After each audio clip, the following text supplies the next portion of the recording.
When you hear the name Bengaluru, what comes to mind?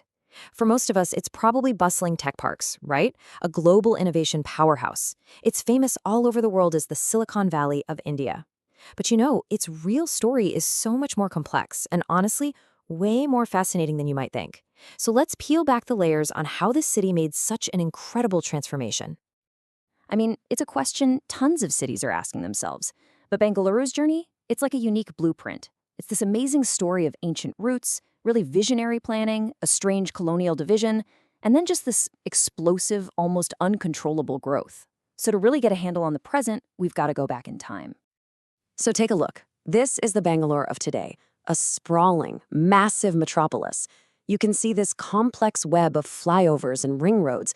It's just constantly buzzing with energy. It's a city that's all about moving forward. But here's the thing. This modern identity, it's actually built on layers and layers of history that go back thousands of years. Pretty surprising twist, right? This super humble origin story is literally at the heart of the city's identity.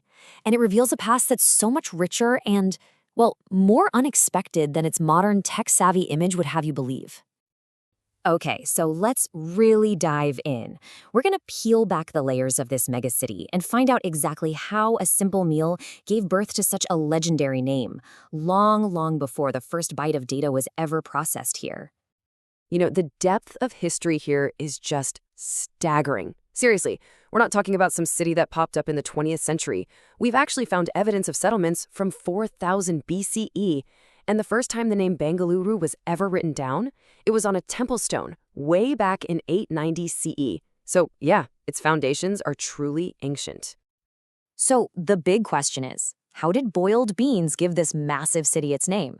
Well, the legend is fantastic. It goes like this. A 12th century king, Veerabalala, was lost and starving in a forest. He stumbles upon an old woman's hut, and she offers him the only food she has, a simple meal of boiled beans. He was so grateful, so overcome, that he named the area Bengaluru, which literally means the town of boiled beans. And that name, it stuck, and eventually evolved into the Bengaluru we know today. So the legendary origin is one thing, but the city's actual physical foundation, that was the work of one single visionary founder. We're talking about the 16th century, when a local chieftain decided he was going to build not just a settlement, but a meticulously planned commercial hub. And the core of his whole vision was this concept of the pette. Now, this wasn't just some random collection of streets. No way. It was a masterclass in urban planning. This guy, Kempe Gowda I, designed a really structured city with specific areas for different trades. He created these two main commercial arteries that crossed each other at a bustling market. And what's incredible is that fundamental design is still the beating heart of the old city today. His plan was so comprehensive. First, he built a central mud fort for security. Makes sense. Then, he laid out those intersecting commercial streets to create a real economic engine. But crucially, he also set up this sophisticated network of water tanks, they're called carries, to make sure the city could actually survive. And then, get this, he built 4 watchtowers to mark the city's future boundaries. What a bold declaration of ambition, right? This was truly urban planning with just remarkable foresight. All right, let's jump forward to the next pivotal chapter in the story. In the 19th century, the British arrive. And their arrival didn't just expand the city, it literally split it in two. For over 100 years, Bengaluru was basically 2 completely different cities, existing side by side, but they were worlds apart. And this divide, it created what were basically 2 parallel universes. On one hand, you had the traditional heart of the city. Think bustling, organic, and run by the local Mysore kingdom. And then, right next door, you had the cantonment. This was a meticulously planned British station, with wide roads, a totally different demographic, and its own government. For a whole century, these 2 worlds just existed in parallel, and that created this really unique cultural and administrative friction. Then, after India's independence in 1947, the walls, both real and metaphorical, finally came down. In 1949, the monumental decision was made to merge the Pete and the cantonment into one single city. And this unification, this was the critical step. It set the stage for Bangalore to become a state capital and to begin its massive transformation into the megacity we know today. So, after independence, a lot of public sector investment laid a really strong industrial and scientific foundation. But it was in the late 1980s that things really began to accelerate. It just launched the city into this era of unprecedented growth. that would completely redefine its identity on a global scale. I mean, just look at the city's population growth. It tells such a dramatic story. For decades, it was pretty steady. And then, starting in the 1980s, the curve just becomes this almost vertical line. It's wild. The population exploded from under 3 million in 1981 to over 8 million just 30 years later. Think about that. This wasn't just growth. This was hyper-growth, fueled by an IT boom that was pulling in talent from all over the world. So what does that boom actually look like in economic terms?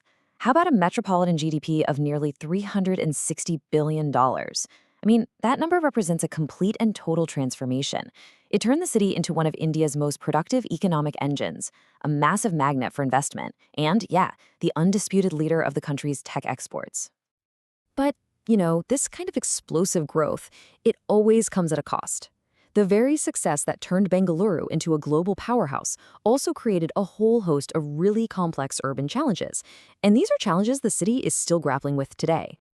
For anyone living there, these growing pains are a daily reality. The city's infrastructure, we're talking everything from roads to the water supply, it just started to buckle under the pressure. The population was growing way faster than any planning could possibly keep up with. This rapid and, let's be honest, often chaotic expansion stretched the city's resources to their absolute limit. And this, right here, is the central dilemma. How can you possibly plan for growth when it's happening faster than anyone can predict? The sheer speed of Bangaluru's transformation has created this fundamental conflict in how the city is governed and planned for the future. It's a clash of two totally different philosophies of urban development. And this clash in philosophies, it creates a huge governance challenge. So on one side, you have a state authority creating a very top-down, rigid master plan for land use. And get this, it's only updated once every 10 years. But on the other side, the law actually calls for a bottom-up, dynamic plan, one that's built by the elected city government based on the real-time needs of its citizens. So you can see the conflict, right? What the city needs is often completely at odds with what the official plan allows, and that leads to chaotic development and this constant struggle to adapt. But hey, a city that was built on innovation doesn't just sit on its problems, right? It tries to innovate its way out of them. And that's what's happening. Bengaluru is now a living laboratory for new ideas in urban governance, trying to find solutions that can actually match the massive scale of its challenges. And you know what? Some of these innovations are genuinely fascinating. The city is using market-based tools like something called transfer of development rights to make building infrastructure a bit easier. It's using financial incentives like tax rebates to encourage sustainable practices like rainwater harvesting. That's smart. And it's totally rethinking urban design by promoting dense development around transport hubs and exploring these self-sufficient integrated townships. So why does all of this matter? Why should you care? Because Bengaluru's journey from a humble town of boiled beans to a global tech hub wrestling with the consequences of its own success, it's not just a local story, not at all. It's really a case study for countless cities all across the developing world that are on the brink of similar massive transformations. Its successes and its struggles offer us a real glimpse into the future of urban living. And all this brings us to the final, and maybe the most important question. Can a megacity manage this kind of exponential growth without sacrificing its soul? The city's soul, it's rooted in its unique history, that pleasant climate, its famous gardens, and its culture. As it continues to build and innovate and grow, the ultimate challenge is this. Can it forge a future that embraces progress without erasing the very qualities that made it so special in the first place?